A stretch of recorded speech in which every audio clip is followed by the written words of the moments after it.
दीदी का निकाला मैंने पानी। हेलो दोस्तों, आपका स्वागत है मेरी इस छोटी सी कहानी में। तो चलो कहानी शुरू करते हैं। दीदी का फिगर 32 से 34 का है। वह बिल्कुल दूध जैसी गोरी और पतली कमर, लंबे रेशमी बाल, एकदम मखमली जैसी रखी है। और उनकी हाइट भी औसत लड़कियों के जितनी ही है। जानवी दीदी की नाभि बहुत गहरी और ज़बरदस्त है और दीदी के पिछले हिस्सा दोनों बाहर की तरफ निकले हुए हैं। कुल मिलाकर दीदी एकदम बम लग रही है। उन्हें कोई भी एक नज़र भर कर देख ले तो गारंटी से उसका अरमान जाग जाएगा। उसका मन करेगा कि इन्हें यहीं पटक कर गुफा में पानी निकाल दूँ। यह बात तब की है जब हमारे घर में एक फंक्शन था। सारे घर के लोग इधर उधर अपने कामों में व्यस्त थे। मेरा और जानवी दीदी का घर 50 मीटर की दूरी पर था और फंक्शन का स्थान मेरे घर के 1 किलोमीटर की दूरी पर ही था।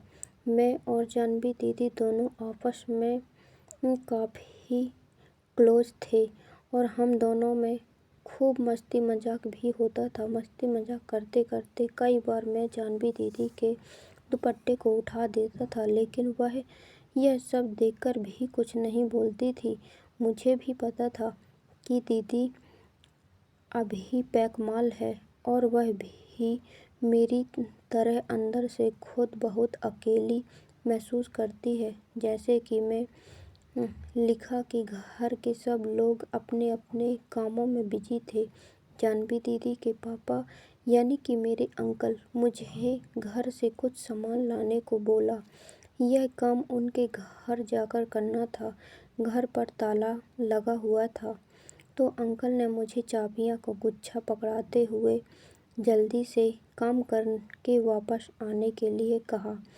मैं सामान लेने उनके घर की तरफ चल दिया। उनके घर के अंदर जाने में कुछ ऐसा था कि बीच में एक गैलरी जैसी है और आजू बाजू में सबके कमरे हैं। मैंने जैसे ही गेट खोलकर और गैलरी में गया तो मुझे कुछ आवाज़ आई, लेकिन मैंने उस आवाज़ को नज़रअंदाज कर दिया और आगे बढ़ गया। जब कुछ ही पल के बाद फिर से वही आवाज़ सी मुझे वापस से सुनाई देने लगी, तब पता चला कि घर पर जानवी दीदी है। लेकिन मैं कुछ बोला नहीं, बस चुपचाप जानवी दीदी के कमरे के पास पहुंचा तो वहां मुझे अजीब सी आवाज़ आ रही थी। मुझे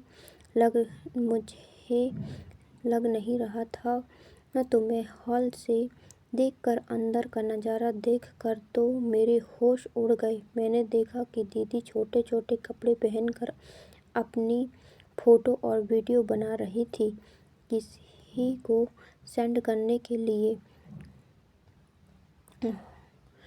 हॉट कजिन्स की यह दशा देखकर मेरा मन तो हुआ कि कमरे के अंदर अभी चला जाऊं और उनकी गुफा की खुदाई करने लगूं, लेकिन अंकल ने मुझे सामान जल्दी लाने को कहा था। मुझे लग रहा था कि मैं लेट पहुंचूंगा तो मैंने सोचा कि इस काम में जल्दबाजी ठीक नहीं है। दीदी को तो कभी भी ले लूँगा। मैं दीदी के कमरे से दूर हो गया और उनको आवाज़ दी, दीदी आप घर पर ही हो क्या? वह एकदम से सहमी सी आवाज़ में बोली, हाँ तुम कब आए? मैंने कहा, मैं बस अभी आया हूँ, अंकल ने कुछ सामान लेने को बोला है। दीदी ने अपने कमरे का दरवाज़ा खोला और मैंने देखा कि वह अपना हाथ पीछे की तरफ छुपा रही थी, लेकिन मैंने देख लिया था कि उनके हाथ की उंगलियों में कुछ लगा हुआ था। मैंने समान भाव से बोला, यह सामान चाहिए था। उन्होंने कहा, 1 मिनट रुको, मैं वॉशरूम से जाकर अभी आती हूँ। तो मैंने कहा ठीक है। फिर दीदी वॉशरूम चली गई, लेकिन वह अपने फ़ोन को बेड पर छोड़कर गई थी। वह भी अनलॉक था। मैंने फ़ोन उठाकर देखा तो उनमें उनकी फ़ोटो और अभी की ही हॉट वीडियो थे। मुझे लगा कि दीदी ने यह सब किसी को सेंड करने के लिए अभी बनाया है। जब तक दीदी ले जाने वाला सामान निकाल रही है, तब तक मैं चुपके से उनके फ़ोन से फाइल्स अपने फ़ोन में ले ली और सामान लेकर मैं वापस चला गया। मैंने दीदी से इस बारे में कुछ बात नहीं की क्योंकि मैं सही टाइम का इंतज़ार कर रहा था। फंक्शन शाम को 8 बजे ख़त्म हो गया था। रात में जब मैं अपने घर आया तब मैं जानवी दीदी के बारे में सोचने लगा और अपने हाथों से कुछ किया।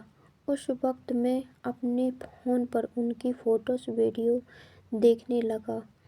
यार यह कितनी हॉट है कि बता नहीं सकता। देखकर मेरा मन कर रहा था कि अभी उनको वह सब कर लूं जो एक पति अपनी पत्नी के साथ करता है। उसी रात मुझे नींद नहीं आ रही थी। फिर यही सोचता रहा कि जानवी दीदी को कैसे पटाया जाए कि बस वह एक बार मिल जाए, लेकिन किस्मत को कुछ और ही मंजूर था। कुछ दिन बाद अंकल का फ़ोन आया कि वह सब लोग 10 दिन के ट्रिप पर जा रहे हैं। जानवी की छुट्टियां नहीं हैं, इसलिए वह उनके साथ नहीं जा रही है। वह घर पर ही रहेगी। तुम रात में मेरे घर में ही सो जाया करो। मैं खुशी खुशी हाँ बोल दिया। तो दोस्तों, कहानी में लास्ट तक ज़रूर बने रहें, आपको बहुत मज़ा आने वाला है। हाँ, अगर आप